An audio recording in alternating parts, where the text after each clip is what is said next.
Rebuilding the Nation. Note-taking study guide, page 190. This is section 1 of chapter 12. The question is, how did the government try to solve key problems after the Civil War?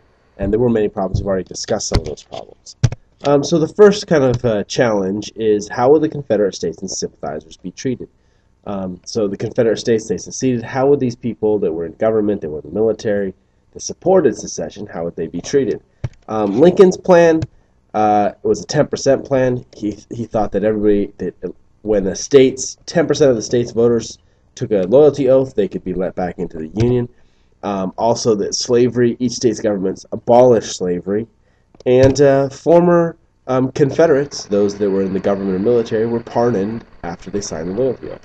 I mean, that they were basically said, yeah, you're no longer guilty or whatever.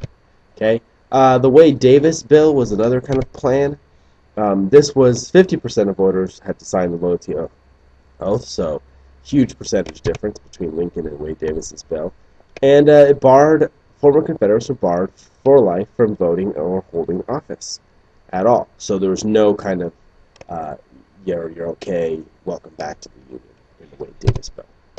The next kind of challenge was, what provisions would be made for those freed from slavery? What we're going to do for the freedmen that were slaves. So they created a Freedmen's Bureau. The main purpose of this was to help people displaced by the Civil War. Not just slaves, but the primary focus was slavery. And the examples were, they set up public schools, they help African Americans find jobs, and they help resolve disputes between blacks and whites. So the major event of this is on April 14, 1865. Abraham Lincoln was murdered.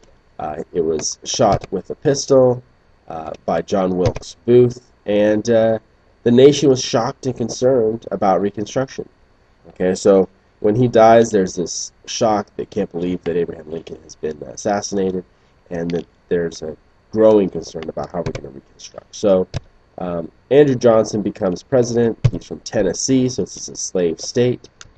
Okay, and he's a political party is actually Democratic, not Republican, and people thought he would take a strict approach to Reconstruction. This is what people thought. He actually didn't.